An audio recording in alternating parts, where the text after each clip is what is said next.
All right, everybody, welcome back to section 2. And in this section, we are going to be talking about cranial nerves. Again, remember this is the peripheral nervous system. And so peripheral nervous system refers to anything outside of the brain and the spinal cord. And so with that, let's go ahead and let's get started talking about cranial nerves. So just a kind of general overview before we get too detailed here. Cranial nerves are located along the forebrain and the brainstem, and we have 12 pairs of cranial nerves, meaning there's 12 cranial nerves on one half and there's 12 on the other half, but they come in pairs. So here's a pair. For example, here's a pair. This would be a pair, right? And so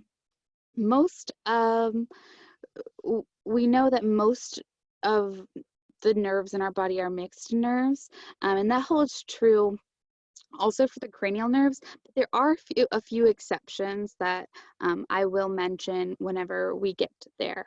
But each cranial nerve is going to be numbered from Roman numeral number 1 through Roman numeral 12.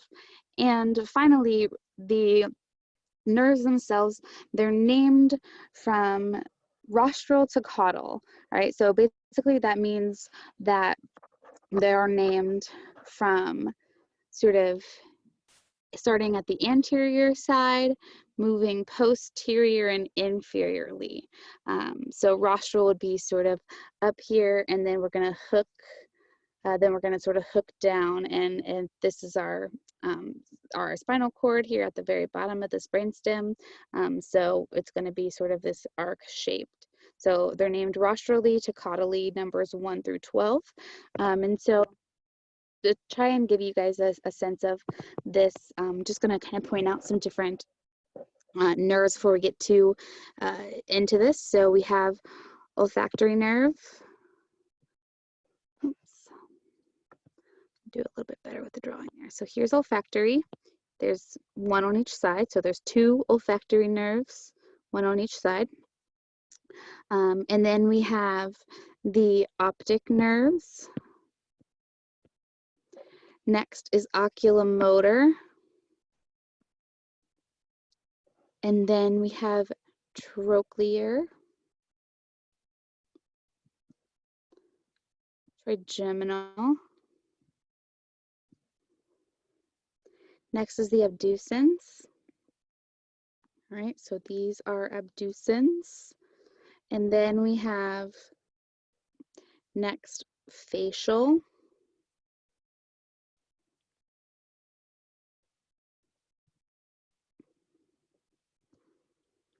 Then we have vestibulocochlear. Next is glossopharyngeal. Next comes vagus.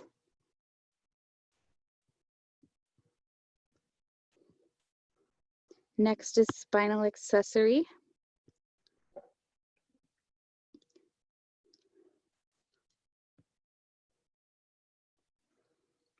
Sorry about that, I drew that incorrectly. Next is spinal accessory. And then finally is hypoglossal nerve. Okay, and so this hypoglossal nerve is the only one that's kind of, seems like it would be an exception, like it's not going straight down. But again, remember, from the side view of the brain, if this is our brain, here's the stem and here's the cord, we are moving in this direction, okay? So starting at the front sort of area, this would be like where cranial nerve 1 would be, and then as we move down along this way, down here would be 12, and then maybe 11, 10, 9, 8, 7, 6, 5, 4, 3, 2, right? So we're moving in this direction. All right. So we're going to talk about then all of these nerves individually. And before we do that, I mentioned that some of them are not mixed nerves, and this is a really great summary table to go through and determine whether they are sensory, motor. If they are both, then they're mixed. If they're not both, then they are not mixed, okay? So, for example, we'll start here with olfactory. Olfactory has sensory function, but it does not have motor function. And PS fibers, this is referring to visceral motor function. Okay, so the innervation of glands, smooth muscle, and cardiac muscle is this parasympathetic fibers. Okay, the motor function, we're talking about somatic motor. Okay, and then sensory is either either type of sensory, either somatic sensory or visceral sensory. Okay, all right. So let's start up here at the top. Actually, I'm going to go back for one slide because I did want to share with you a quick little mnemonic to help you remember the cranial nerves. And so I'll write that out right now.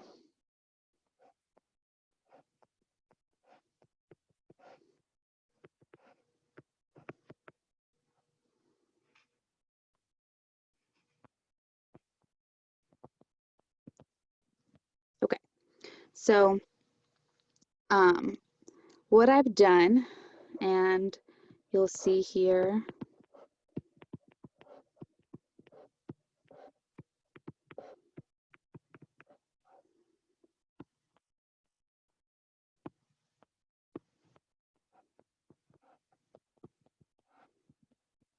and if you don't remember your Roman numerals, now would be a really good time to start learning them again. But okay, so this is going to be in order, and I can remember the first letter of all of them in order thanks to this mnemonic.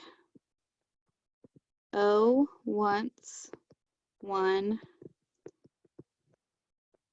takes the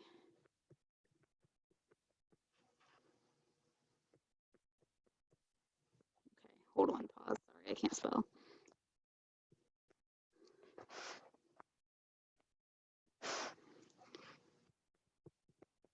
Anatomy, final. Very good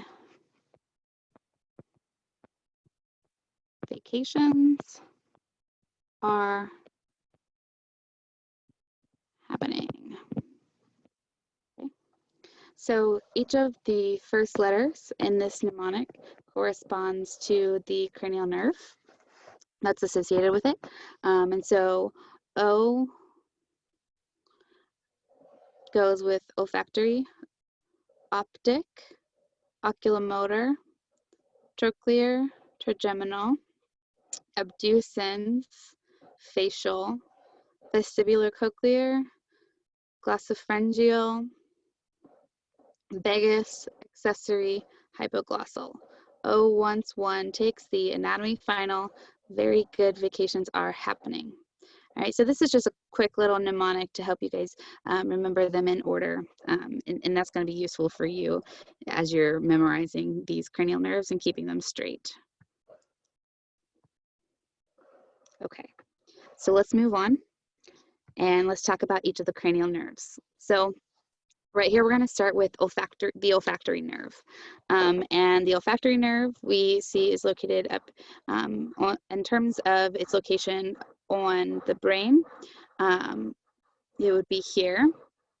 And from a sort of sagittal view, if this is the nose and this is where smells are coming in, those smells actually travel to sort of the roof of the nose, where these little nerve fibers are going to be receptive of those chemicals for smell.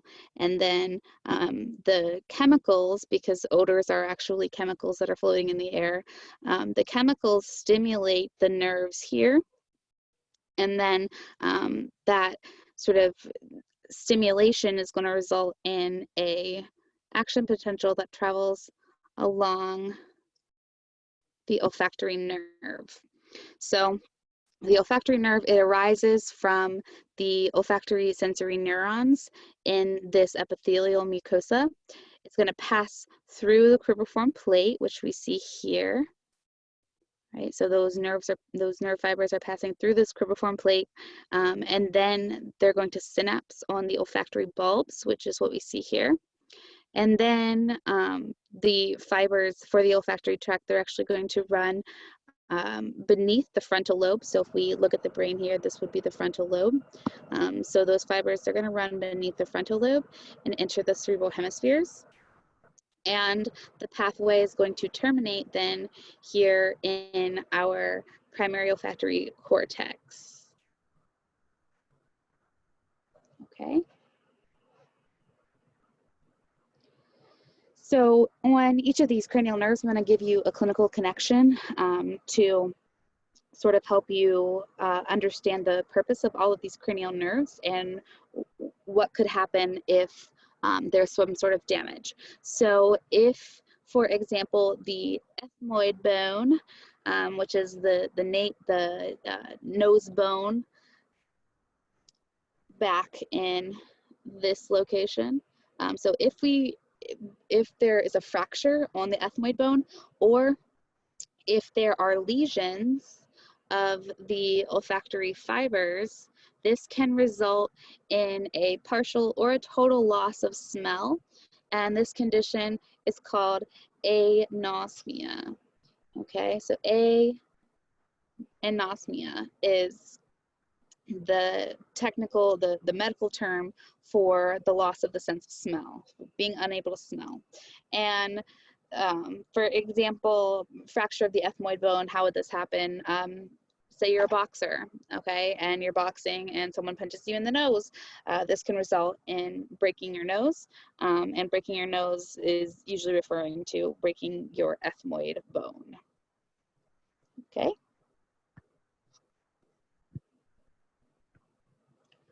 All right, so next we're going to talk about the optic nerve. And the optic nerve has sensory function only, just like the olfactory nerve. And for the optic nerve, the fibers are going to arise from the retina. So if here's our eyes, the fibers are rising from the retina and they're forming the optic nerve.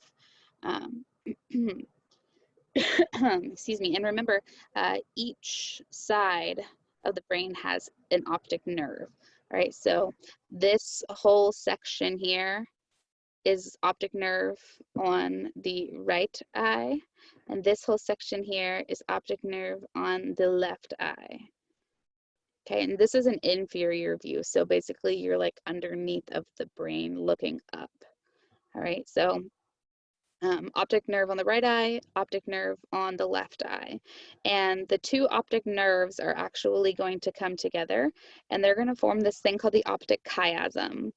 And in the optic chiasm, some of the fibers are actually going to cross over. And that's what you see happening right here, the crossing over of some of the fibers. But notice not all of the fibers cross over, only some of them. Okay, and so from this point, after crossing over occurs, the tracts are actually, so after the optic chiasm, this whole section is now called the tract, the optic tract, and then this section is called the optic tract. They are going to continue those tracks are going to continue until they are reaching the thalamus, which is what you see happening here. This is the thalamus section. And here you can see that there's a synapse and a connection to a new neuron, right? A synapse and a connection to a new neuron. Actually 4 across this way, 4 synapses and 4 new neurons. And so these new neurons are called the thalamic fibers, and these thalamic fibers are then going to take the signals that they just got from the optic tracts, and they're going to send those signals back to the primary visual cortex, or the primary visual association center, or also called the primary visual cortex. And hopefully this isn't anything new to you guys. Remember, cortex would be the outer section here, the gray matter along the outside of the brain.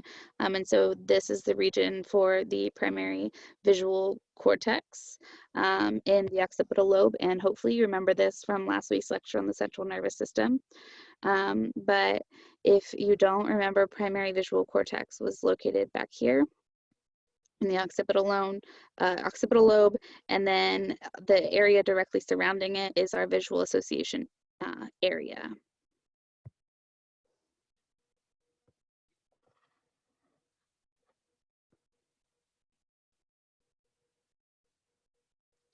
All right, so let's talk clinical connection here then. If there is damage to the optic nerve itself, then this would result in blindness in the eye that's been severed by the nerve. Okay, so if the damage is, say, here, that would result in blindness in this eye. All right. However, damage to the visual pathway, basically anywhere after the optic chiasm, would result in a partial visual loss. And as a general rule, any kind of visual defects are called anopsias. And so say there is, let me clear this off here. Say there is some sort of damage right here in this location, okay, that affects all of this particular tract. What's going to happen here is you're going to have a partial visual loss here and here, right? Because notice that's where the fibers are running to and from, right? So maybe now the person can't see out of those sections of their eyes, okay?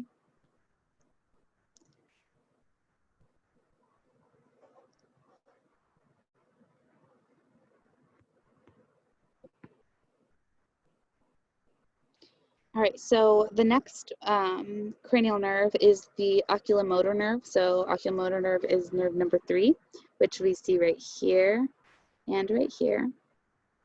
Okay, so oculomotor nerve in those 2 sections. And these particular fibers extend from the ventral midbrain. Okay, so pause for the cause for 1 second. Oculomotor literally means eye.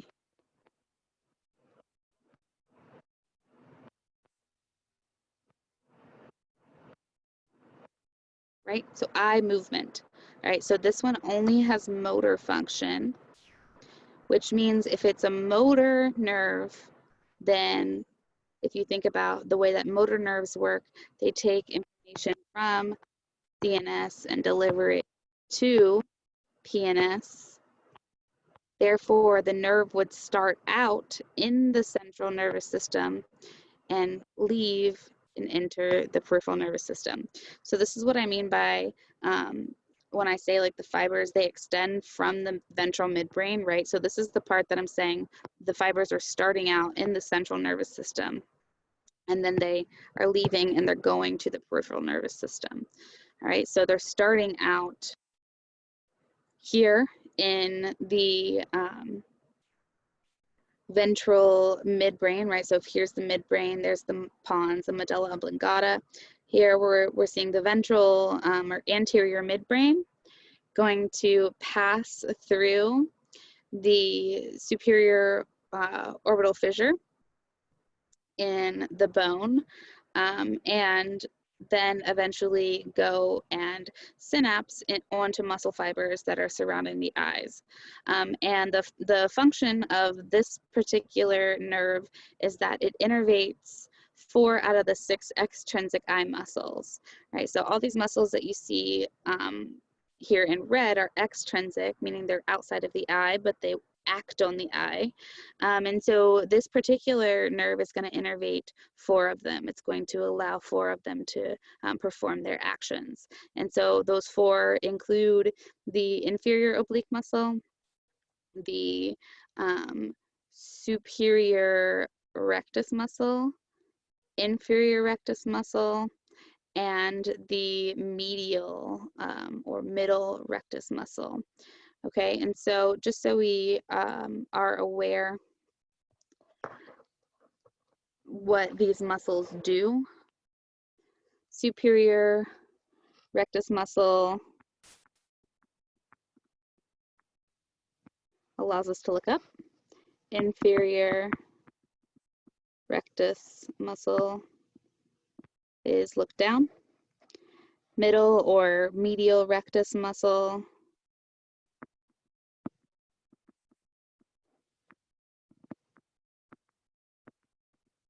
look at your nose, right? So you can go cross-eyed by contracting both of the medial rectus muscles. And then this inferior oblique muscle allows us to look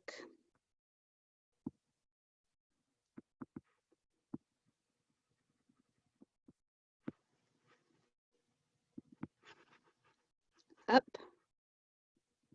and lateral. Okay, so up and out to the side.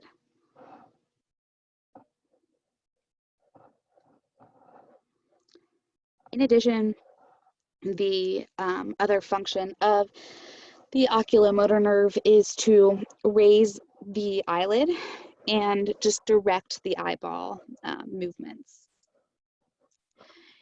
In addition to having these somatic motor functions, the oculomotor nerve also has some autonomic motor functions.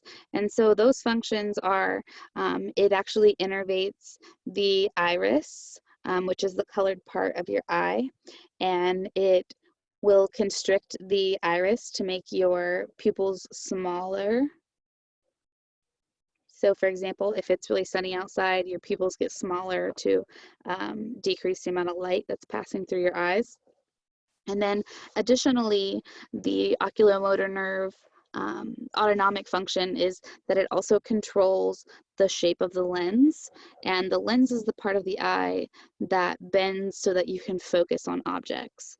And so the oculomotor nerve allows the lens to perform its movement and bend in order to be able to see things clearly.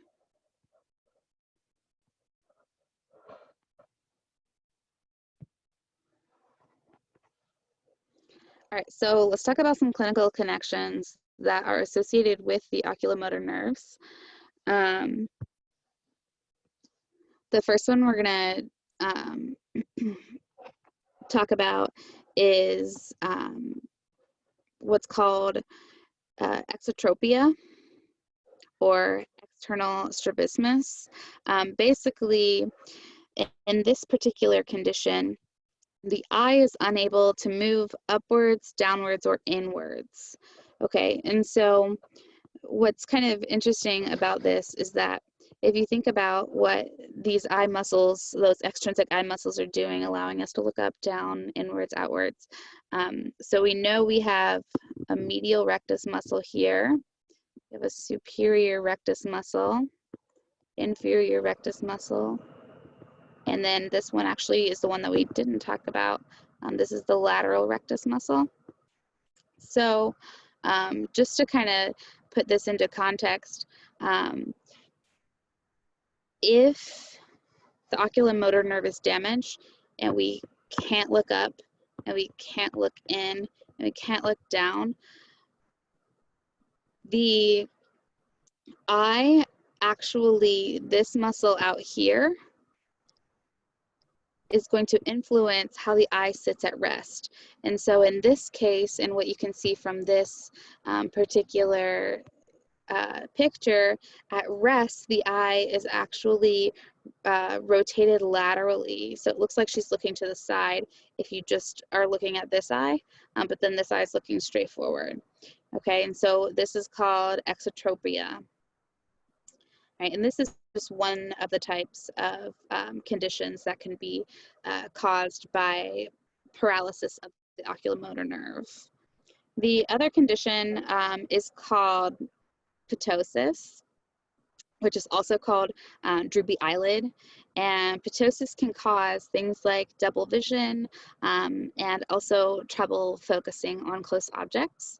And so, as you can imagine, this would also have to do with some of the problems that are both sort of acting on the autonomic nervous fibers and the somatic motor fibers. Okay. And that can also be a result of oculomotor paralysis.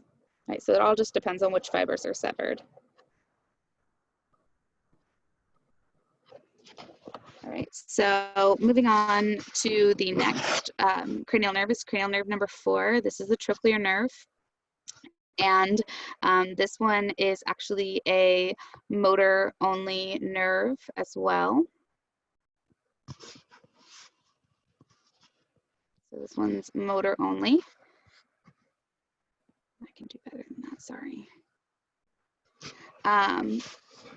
And so since trochlear nerve is also only motor, it's going to start out in the central nervous system and go on to innervate the peripheral nervous system. And so in this case, the fibers of the trochlear nerve are starting out over here on the midbrain. It's actually going to travel around the midbrain, pass through the superior orbital fissure, right? So this is the same location as the oculomotor nerve, passing through the same area, but this particular nerve is only going to innervate the superior oblique muscle, which is one of them that we have not talked about yet.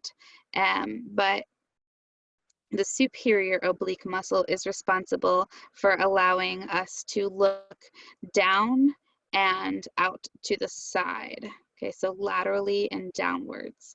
And so if you're kind of like trying to look at your shoulder from a neutral position, then you would be using the superior oblique muscle, which is innervated then by the trochlear nerve. And just to kind of make this a little bit more relevant, the word trochlear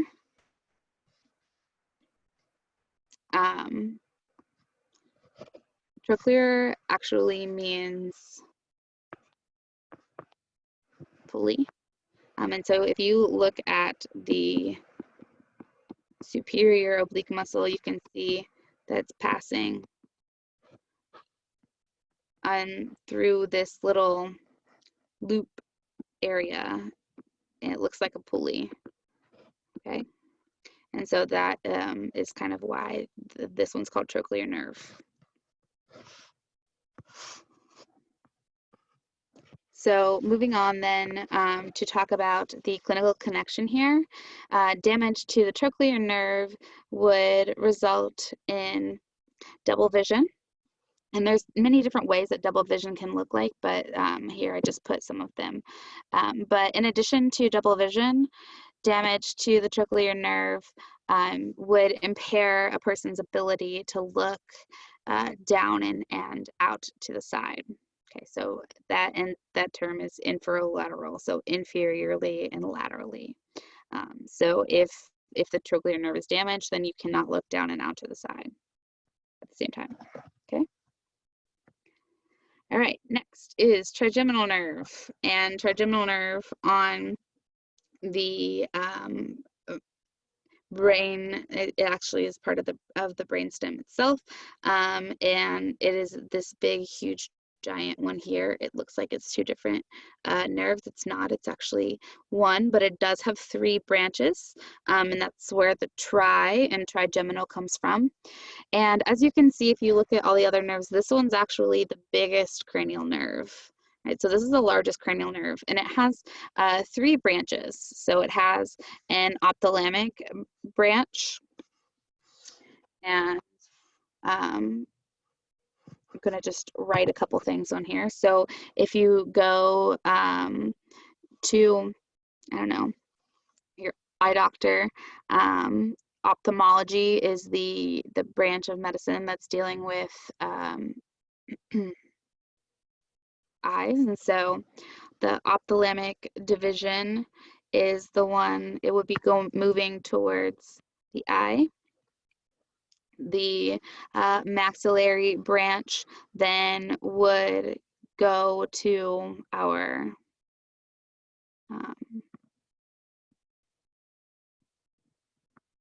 say like this, like our palate area,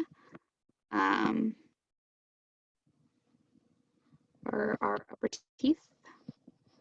And then its third branch is the mandibular branch, and this one's going then to the jaw, to the mandible.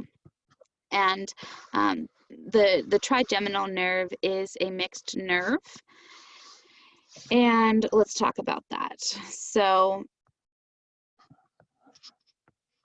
in terms of its sensory function, this is the distribution of the different sensory fibers of each division. And so just to sort of talk about this a little bit, the ophthalmic division, this one's also called V1, which really just means, so the V is for Roman numeral 5, so 5, the first branch of nerve 5, and then you have the second branch of nerve 5, and then you have the third branch of nerve 5. So I'm going to put those little Roman numerals on there because maybe that'll make more sense. Okay, so the first branch, so the ophthalmic branch, would receive sensory information from these places on the face and head. And then the second branch, the maxillary branch, is receiving sensory information from this section of the head. And then that third branch, the mandibular branch, is receiving sensory information from these sections of the face and head.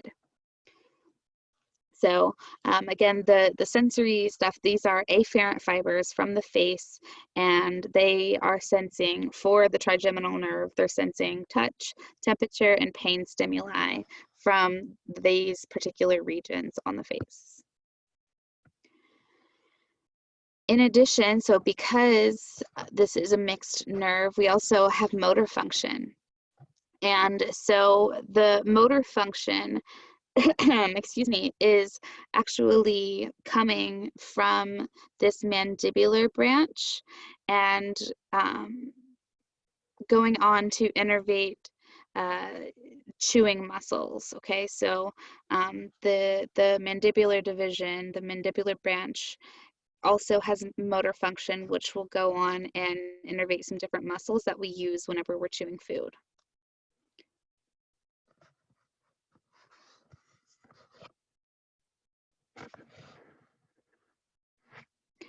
So let's talk about some clinical connections here then. Well, before I talk about trigeminal neuralgia, I put in this other picture over here just to point out the fact that whenever you go to the dentist, if you've ever had numbing at the dentist, if you ever had anesthesia, the dentists actually will desensitize the upper and the lower jaws by injecting local anesthetics into the maxillary or the mandibular branches. So if you're, I don't know if they're working on your teeth down here, sort of your molars on your lower side of your jaw, then they are going to actually inject the anesthetic into the mandibular, one of the mandibular sub-branches of the mandibular branch of cranial nerve 5, right? So trigeminal neuralgia then, so this over here, is caused by inflammation of the trigeminal nerve, and it's really widely considered to be the most excruciating facial pain known to man. It can last a few seconds, but it can also last minutes or even longer, and can occur hundreds of times a day. So a lot of times this is usually provoked by some sort of sensory stimulus like brushing the teeth, or sometimes when a breeze hits your face just right. And trigeminal neuralgia is thought to be caused by this loop of artery or vein that goes on and compresses the trigeminal nerve, right, kind of next to it where it's leaving the brainstem.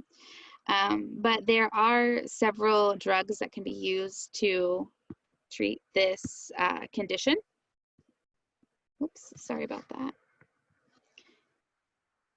And in really severe cases, sometimes there can be traditional or gamma knife surgery to relieve the pain here. And that is usually done by either moving the vessel that's compressing the trigeminal nerve, or just by destroying the nerve. But also keep in mind that if you destroy the nerve as a treatment for this, you're going to lose sensation to the side of the face. Okay, so you're not going to be able to feel things on that side of the face. Okay, moving on. Cranial nerve 6, we're halfway there, is the abducens nerve. And the abducens nerve has motor function only. And so the abducens nerve actually is going to leave from the inferior portion of the pons, move down, go through the superior orbital fissure, and it's actually innervating the lateral rectus muscle. And the lateral rectus muscle is the muscle that's going to abduct the eye. So it's the one that's allowing you to look sort of towards your ear. Okay, so abduct, and notice and realize that we have a lateral rectus muscle on each of our eyes, but you cannot contract them at the same time, because that would mean your eyes are moving in opposite directions toward your ears, which is not possible. Normally not possible, I should say. The abducens nerve, if there's damage to the abducens nerve, this actually can result in what's called esotropia, which is internal strabismus. And in this particular condition, so if you guys remember exotropia, where the eye at rest was looking out to the side, this causes the reverse sort of thing to happen, because now we have a lateral rectus muscle that's not working. Right, so remember, we have the lateral rectus muscle out here, and then we have a medial rectus here, and basically these two muscles oppose each other. So like when this one shortens, then you look this way, and then this one, as this one's shortening, this one would be getting longer, right? So they're antagonistic muscles. But in esotropia, what's happening here is now our lateral rectus muscle is no longer working. And so if this one's no longer working, at rest, the eyeball is actually going to tend to turn inwards, okay? And so that's what you see over here. Over here, the natural tendency of the eye at rest to turn inwards towards the nose. And this is just because the lateral rectus muscle that should be over here working to keep your eyes in neutral position is not working.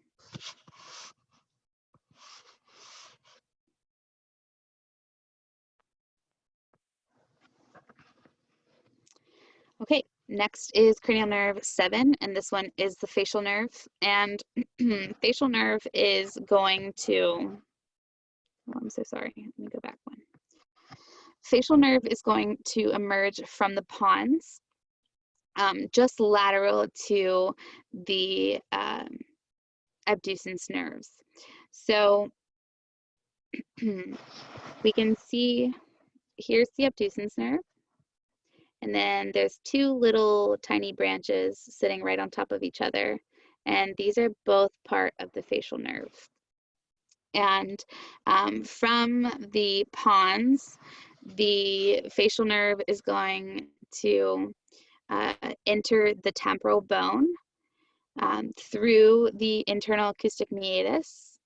And then it's going to run with the temporal bone until it reaches the a hole in the skull called the stylomastoid foramen. So it's sort of in between the styloid process and the mastoid process, where then the nerve is going to exit the skull and go on to innervate lateral aspects of the face.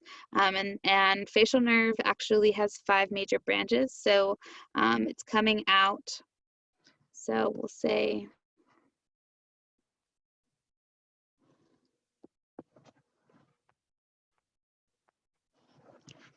coming out about here, right? So sort of through this stylomastoid foramen, and then it's going to branch off in 5 directions. And then it's got 5 branches. And so this is a really simple way to remember the courses of those 5 branches of the facial nerve. That's kind of what this picture is showing you. So we have a temporal branch going up sort of in where the temples are on the head. We got the zygomatic branch, which is going across the cheekbone. The buccal branch is going basically where you would store, if you were chipmunk, store like your food pockets, right? So in that buccal sort of cheeky pouch region. The mandibular branch, which is going to go on to the mandibular area of the face. And then finally, that 5th branch is the cervical branch. And all of these branches, again, are branches of the facial nerve. So just to kind of continue on with this, excuse me. So just to kind of tell you a little bit about this. So remember I said that the facial nerve is going to come and then it's going to branch in 5 directions. So we have the temporal, here we have zygomatic in the cheekbone area, here we have buccal in like the sort of storage pocket of your cheek, mandibular branch, and then the cervical branch. Now, this is a very large mixed nerve, and it, in terms of sensory function, it is going to be responsible for taste, taking taste information from the anterior 2/3 of the tongue and delivering that information to the central nervous system for processing. And then in terms of its motor function, it has both somatic and autonomic motor function. So for somatic motor, remember somatic is skeletal muscle, this particular nerve is going to innervate all of the muscles of the face except for the chewing muscles. And then in terms of its autonomic motor function, specifically in this case, this is a parasympathetic function. It's also going to innervate the tear glands, the nasal and the palatine. So the palate is like the roof of your mouth, the glands that are located in this area. And then also it is going to innervate the submandibular and sublingual salivary glands, which you can see here. You have the submandibular gland here, just below the mandible. And then the sublingual is the gland, the salivary gland that's right underneath of the tongue. Those two glands help to produce saliva, which contains enzymes, which helps us break down food when we're eating it. Okay, clinical connection, Bell's palsy, and you might have heard of this before. It's actually relatively common, but this particular type of paralysis is paralysis of the facial muscles on whatever side has been affected. So if the facial nerve is damaged on say this person's left side, that's the side that you're going to see the effects on. And so additionally, you might have some partial loss of taste on the tongue. So this might actually develop very rapidly, and the cause, interestingly, a lot of times this one actually can be caused possibly due to HSV1, which is a viral infection, so the herpes simplex 1 viral infection.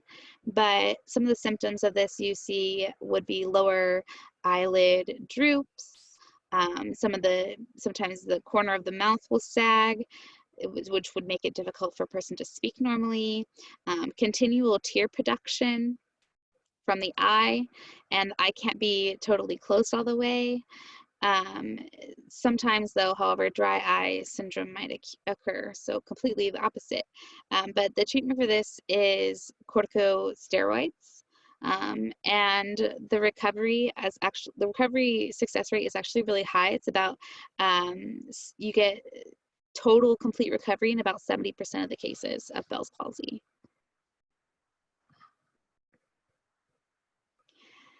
All right, so moving on to the next of the cranial nerves. This one is number 8, which is vestibulocochlear. And just to break down, because you guys know how much I like to break down words, and I think it's just very useful to you as well, because you can learn a lot about something from the word that is used to describe it. And so in this particular case, the vestibulo part is talking about the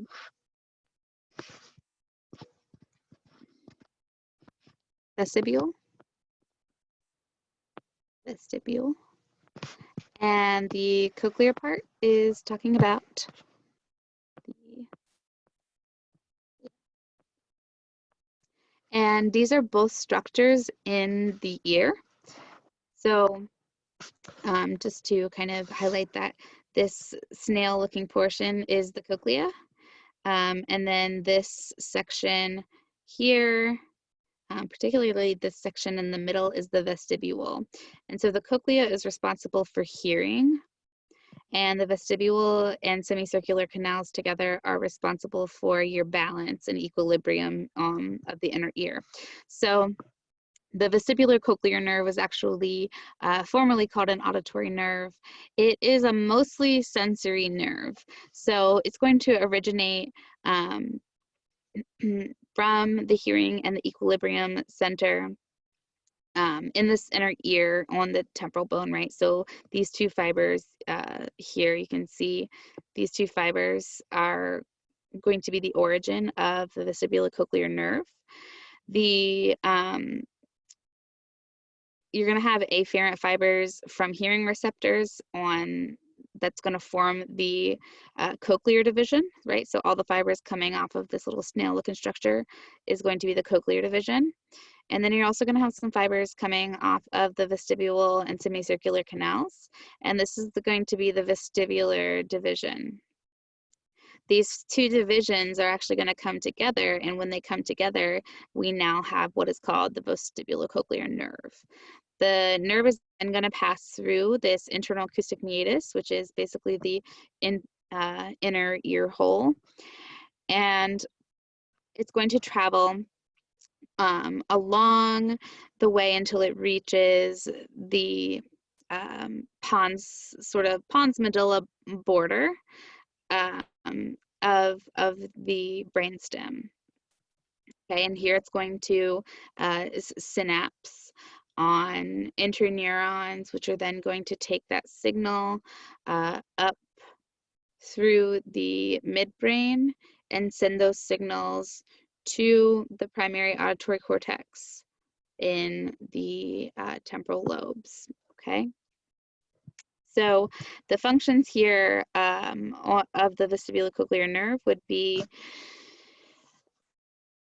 in terms of the vestibular division here, so this division is responsible for equilibrium, or some people would say balance, so equilibrium.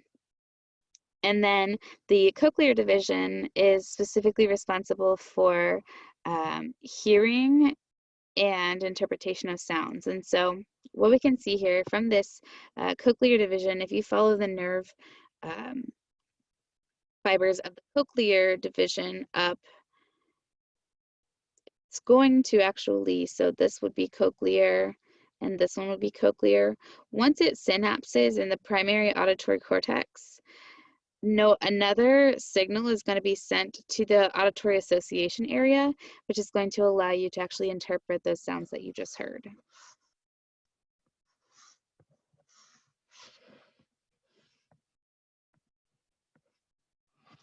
Okay, so the sort of pathophysiology that I'll talk to you about vestibulocochlear nerve then.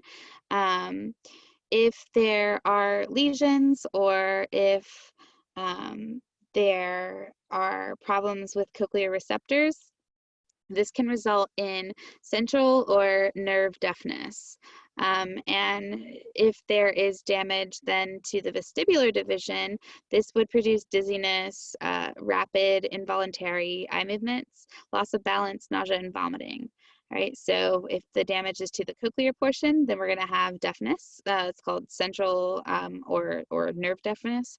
And if it's to the division of the vestibule, then that will result in balance problems. Okay.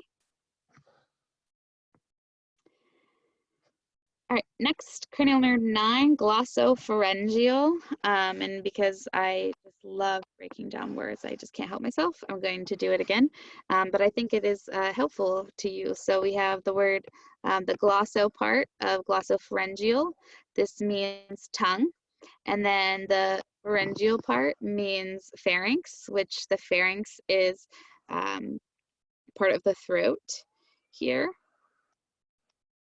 So, oops. So part of the throat. The fibers here of the glossopharyngeal nerve are going to emerge from the medulla, and they're going to leave the skull through the jugular foramen, where it's going to then run to the throat. So here you see the glossopharyngeal nerve coming, leaving from the medulla. So if this is the pons and this is the medulla, it's kind of leaving from that junction almost. It's going to then exit the skull through the jugular foramen and then go on to innervate areas in the throat. In terms of on the base of the skull, it's this one here is the glossopharyngeal nerve. So again, it is a mixed nerve. And so in terms of its functions, its somatic motor functions are to elevate the pharynx to help us swallow. So this is going to help us with swallowing. And the autonomic motor function, or the parasympathetic specifically motor function here, is that it's actually also innervating the parotid gland, which is also a salivary gland. So that's going to release saliva into the mouth whenever we're eating food to help break down that food. And then in terms of its sensory function, it's going to conduct taste and general sensory impulses, such as touch, pressure, pain, from the pharynx and from the posterior 1/3 of the tongue. So we already talked about the anterior 2/3 of the tongue taste receptors. This particular nerve is going to innervate the posterior tongue areas. and send that sensory information, that taste information to the brain to allow you to know and interpret those tastes. So as you can imagine, because of its functions, if there is paralysis or nerve damage to the glossopharyngeal nerve, this will result in an impaired ability to swallow foods and also an impaired ability to taste foods. And notice that this particular nerve only innervates the posterior third of the tongue taste receptors. So you will still be able to taste some foods, it just might not be as clear and as what you might like, okay? So next is cranial nerve 10. This is the vagus nerve, and the vagus nerve is a very interesting cranial nerve. It's called the wandering nerve because this is the only cranial nerve that extends beyond the head, right? So I told you all the other cranial nerves, it goes on to the eye, it goes on to the nose, to the throat, da da da da. The vagus nerve actually goes way beyond that. So it goes all the way down to the heart, the lungs, the spleen, kidneys, liver, gallbladder, here's the stomach, the intestines. This is all things that are innervated by the vagus nerve. So in terms of the vagus nerve then itself, its fibers are emerging from the medulla, exiting the skull through this jugular foramen, and then it's going to descend through the neck region to the thorax and then to the abdomen. And this is a mixed nerve, and so it does a lot. As you can see, just based on this picture, you can imagine that it would perform a lot of different functions. But just to kind of summarize this, almost all of the motor fibers that are associated with the vagus nerve are autonomic fibers, specifically parasympathetic fibers, right? So not a whole lot of somatic motor function, but a lot of autonomic motor function. So this is including things like, so remember autonomic motor function means it would be innervating things like the cardiac muscle, smooth muscle, organs, so on, glands.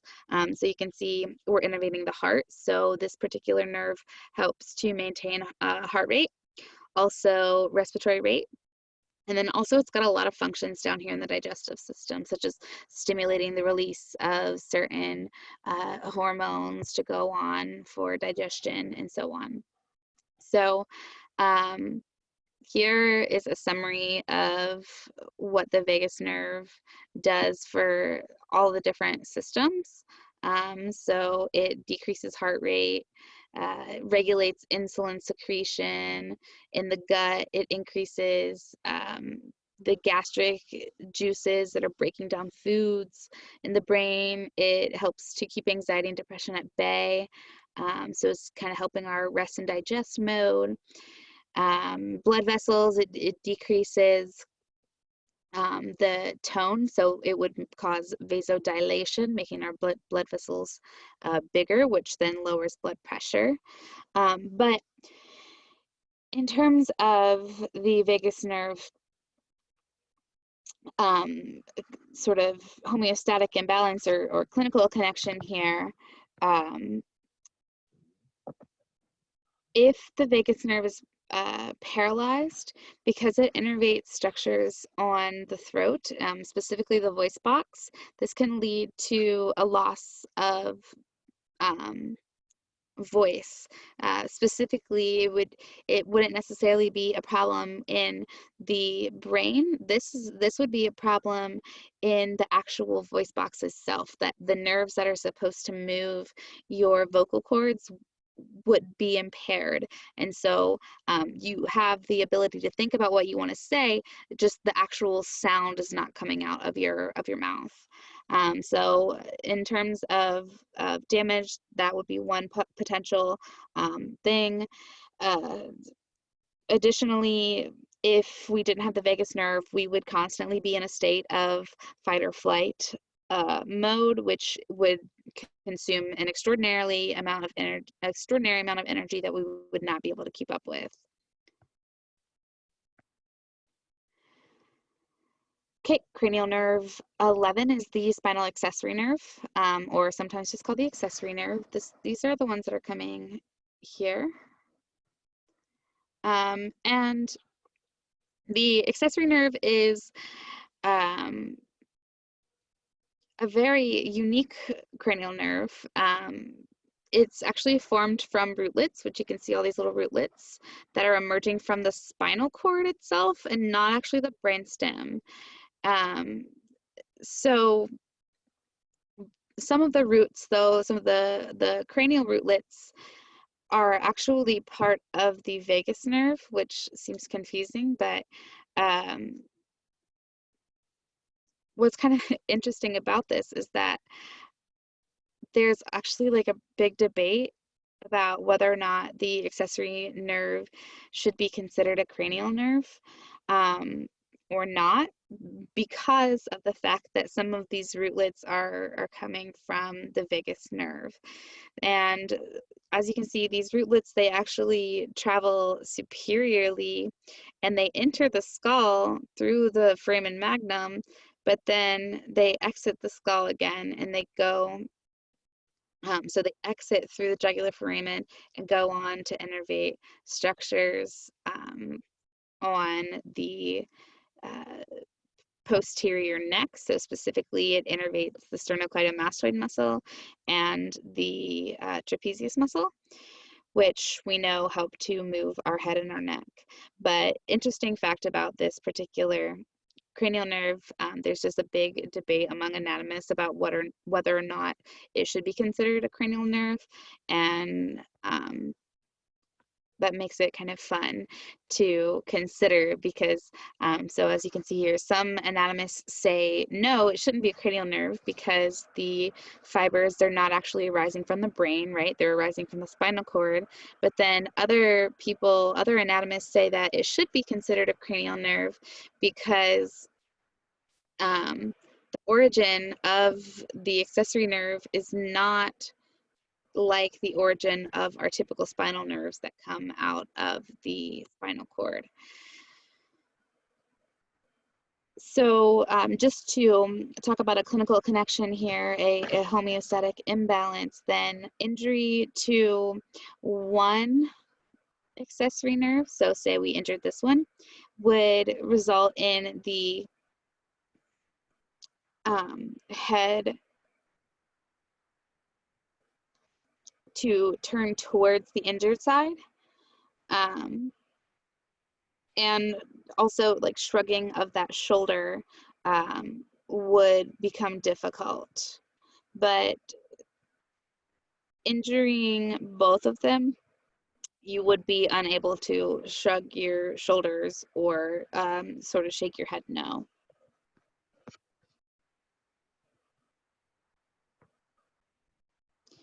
And our final cranial nerve here is the hypoglossal nerve. Hypo means below, and we've already established that glosso means tongue. So this one is the below tongue nerve. And this one, the fibers are actually going to arise from the roots on the medulla. So here we see the hypoglossal nerve. So we're arising from the medulla, passing through the hypoglossal canal, which is a place on the skull, until it actually goes on and it reaches some different structures located in and along the tongue. So even though this is a mixed nerve, its primary function is a somatic motor function. So specifically, it innervates the muscles that are associated with the tongue. So we have extrinsic tongue muscles and then the intrinsic tongue muscles as well. And these particular structures are responsible for things like the tongue movement that occurs when you're mixing and manipulating food while you're chewing. The tongue also helps you to speak clearly and also contributes to swallowing, right? Because whenever you swallow your tongue, you actually use your tongue to push that bolus of food to the back of your throat, which initiates the swallowing reflex. So this is quite a important nerve for the tongue. And if there is damage to the hypoglossal nerve, there's a couple different things that can happen. If there's damage to only one of the hypoglossal nerves, because remember the cranial nerves come in pairs, so if only one of them is damaged, then the tongue is actually going to deviate towards the affected side, which you can see happening here, right? So the person should be able to stick their tongue out straight, but their tongue is actually sort of turning to one side. And so that would indicate that the hypoglossal nerve on this side is damaged. And eventually the tongue would become paralyzed and would start to atrophy or get smaller. Now, if both sides, if both hypoglossal nerves were damaged, then a person would have difficulty speaking and swallowing, but specifically, a person would not be able to even stick their tongue out at all if you had damage to both hypoglossal nerves. And that concludes the section 2 on the cranial nerves. In section 3, we'll talk about the spinal nerves. So I will finish this video here, and I'll come back and talk to you guys in the next video about the spinal nerves.